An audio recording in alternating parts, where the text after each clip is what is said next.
Kecamuk perang antara Rusia dan Ukraina masih berlangsung sengit sejak pecah 2 tahun lalu. Belum lama ini, Kementerian Pertahanan Rusia merilis data jumlah tentara bayaran asing yang tewas saat berperang untuk Ukraina sejak Februari 2022. Di antara belasan ribu tentara bayaran itu, ada beberapa yang ternyata merupakan warga negara Indonesia.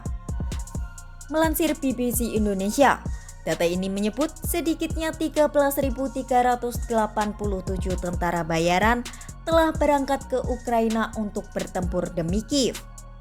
Dari jumlah tersebut, sebanyak 5.962 tentara bayaran di antara mereka dikonfirmasi telah terbunuh. Rusia menyebut tentara bayaran asing yang terbanyak berasal dari Polandia, yaitu mencapai 2.960 orang, dan lebih dari separuhnya, sekitar 1.497 orang, dinyatakan tewas dalam pertempuran. Adapun Amerika Serikat adalah negara pengirim prajurit asing terbesar kedua, yaitu sekitar 1.113 orang, dan menurut perkiraan militer Rusia yang dikutip media Rusia Today, sedikitnya 491 orang diantaranya telah tewas. Menariknya, dari deretan tentara bayaran dari sejumlah negara barat, data tersebut juga mengungkap adanya tentara bayaran yang berasal dari Indonesia. Menurut pernyataan yang dirilis Kedutaan Besar Rusia di Jakarta, ada 10 warga negara Indonesia atau WNI yang diketahui bergabung dengan militer Ukraina, namun 4 orang diantaranya telah tewas dalam pertempuran dengan Rusia. Atas kejadian ini, Kementerian Luar Negeri Indonesia diketahui belum mengonfirmasi apapun terkait laporan tersebut.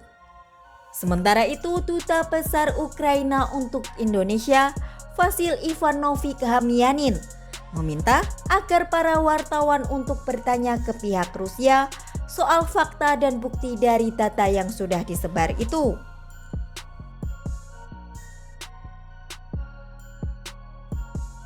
Sebelumnya, penggunaan warga negara asing dalam pertempuran ini telah dilakukan Ukraina sejak Rusia menginvasi wilayah mereka pada 27 Februari 2022 lalu. Tepat 3 hari setelah Rusia menginvasi Ukraina, Volodymyr Zelensky, Presiden Ukraina, berseru kepada halayak internasional untuk datang ke Ukraina dan angkat senjata melawan pasukan Rusia. Sedangkan di pihak lain, Rusia juga aktif merekrut orang-orang di luar negeri serta pasukan bayaran Wagner untuk menyerang Ukraina. Menurut laporan CNN, Kremlin telah merekrut hingga 15.000 penduduk Nepal untuk berperang di Ukraina. Berbagai media termasuk New York Times melaporkan bahwa warga Sierra Leone, Georgia, Kuba hingga Suriah juga ikut menginvasi Ukraina. Kendati demikian, belum diketahui apakah ada warga negara Indonesia yang bertempur untuk Rusia.